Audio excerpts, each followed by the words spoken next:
History class didn't tell you this, but ancient people weren't just building pyramids and conquering kingdoms. They were also inventing sports so insane they could literally kill you. From blood-soaked arenas to cliff-diving lunatics, these weren't your grandma's Olympic Games. Here are the top 10 craziest ancient sports that could kill you. Number 10. Mesoamerican ball game. All right, forget everything you know about sports. Now imagine a game where you're not just trying to win, you're trying to avoid being sacrificed to the gods. That's the Mesoamerican ball game, also known as 𝐬𝐻𝐫𝐞𝐭. Catchy, right? Played by the Maya, Aztecs, and other ancient civilizations, this wasn't your casual weekend kickabout. The ball? Made of solid rubber and could weigh up to 9 pounds. Imagine trying to bounce a bowling ball using only your hips, elbows, and knees. That's right, no hands, no feet, no mercy. Players wore thick leather gear to avoid shattered bones, but it didn't always help. And then comes the creepy twist. This game had religious stakes. Some historians believe the losers were executed as human sacrifices. Others think the winners were, because being sacrificed was considered an honor. Either way, someone's getting beheaded at halftime. Number 9. Pankration modern MMA. Cute. The ancient Greeks invented pankration, which basically means all powers. And they weren't kidding. This was part wrestling, part boxing, part whatever it takes to make you quit. You could kick, punch, choke, slam, twist limbs like pretzels, and grind your opponent into the dirt. It was only illegal to bite or gouge out eyes, but guess what? They did it anyway. There's a story of one guy who gouged out both of his opponent's eyes and still won. And instead of being disqualified, they were like, wow, nice technique. These were Olympic events, mind you. People cheered as blood spattered across the sand. Winners became instant legends. Losers? Well, not all of them walked away. Some died mid-match and still won because the ref didn't notice they were dead yet. Dead guy gets the gold. Number 8. Chariot racing. Chariot racing was like NASCAR. If the track was made of dirt, the cars had 4 angry horses, and death was part of the thrill. In ancient Rome, the Circus Maximus could seat over 150,000 fans, all screaming as racers whipped around hairpin turns at blinding speed. And these weren't smooth Sunday drives. Crashes were constant. Drivers, called 𝐟𝐸𝐫, had little protection, and often got dragged by their own horses if they fell. Want it more insane?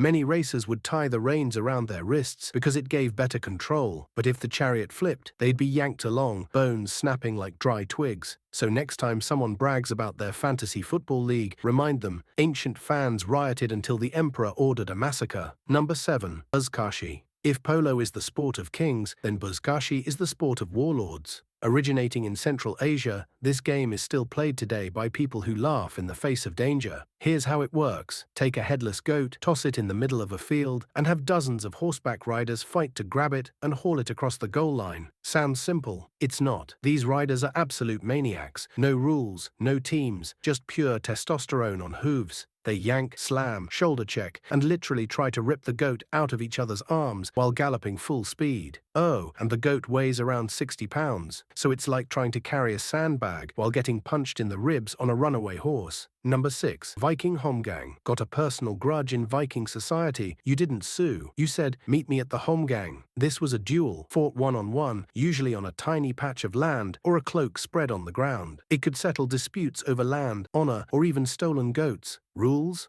Barely. Some duels were to first blood, others to the last breath, and these guys weren't fencing politely. They showed up with swords, axes, and death in their eyes. Sometimes they'd take turns swinging, alternating attacks like a real-life turn-based RPG, but with permanent consequences. Even crazier, you could hire someone else to fight in your place. That's right, if you were rich and lazy, you'd just rent a dude to fight to the death on your behalf. Imagine outsourcing your rage. Number 5. Roman gladiator fights. The Romans built aqueducts, roads, and murder stadiums. Welcome to the Colosseum, where blood wasn't spilled, it was scheduled. Gladiators weren't just fighters, they were celebrities, slaves, and sometimes walking corpses. They were armed with swords, nets, tridents, and even tiny daggers against lions. You heard that right, actual lions. Some fights were man versus man, others were man versus animal, and occasionally, everyone versus everything. A full day of games could start with mock naval battles, move to executions at lunch, and end with gladiators battling to the death by sunset. And yes, death was expected. The crowd didn't cheer for a good match, they cheered for a good kill. Number 4. Shin kicking tea, crumpets, and brutal shin destruction. Yes, shin kicking is a real sport, and it's exactly what it sounds like. Two competitors grab each other by the shoulders and take turns kicking each other in the shins until one collapses in pain or gives up. And no, this isn't a medieval punishment. It's an actual sport from England dating back to the 1600s. It started at the Cotswold Olympic Games, yes with a K, where local men would settle disputes with a few polite blows to the tibia. But don't let the fancy accents fool you, these kicks were vicious. Competitors would wear steel-toed boots, stuff their pants with straw for padding, and still leave with bruises the size of teacups. One 17th century participant was known for grinding his boots with chalk to increase grip, a polite way of saying, "I want to destroy your legs more effectively." Number 3. Naumachia.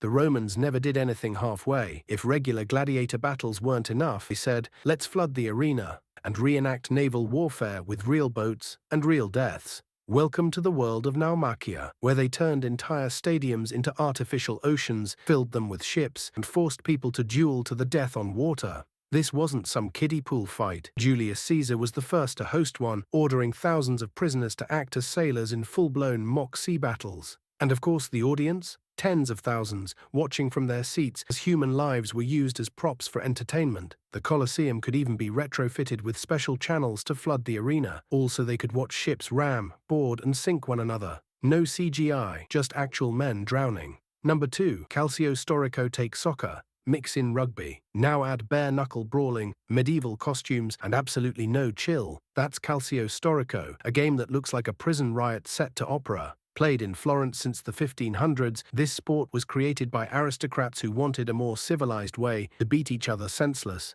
The goal is to get the ball into the other team's net, but here's the catch. There are no rules. Punching, elbowing, kneeing, body slamming, and grappling are not only allowed, they're expected. The game starts with 27 players per team. Within minutes, half are bleeding, limping, or unconscious. Oh, and you're not even allowed to leave the field once you enter. So if you're knocked out early, you just lie there, in the dirt, for 50 minutes. Respect. Number 1. Gladiatrix. You've heard of gladiators, but have you heard of the gladiatrix? That's right, ancient Rome had female fighters who stepped into the arena and went toe-to-toe with beasts, criminals, and even other trained warriors. And they didn't come to play, they came to spill blood. These women trained like their male counterparts, learning to use swords, shields, spears, and nets with deadly skill. They were often slaves or prisoners, but some were free-born women chasing fame, fortune, or vengeance. And don't let Hollywood fool you, these weren't delicate duels. They fought wild animals, battled multiple opponents, and even had all-female matchups, which drew massive crowds. So let's be clear, before women could vote, they were already killing it in the arena. So next time someone tells you sports are dangerous, remind them ancient people were out here playing dodgeball with death. Which of these was the craziest? Let us know in the comments and hit that like button before we challenge you to a home gang.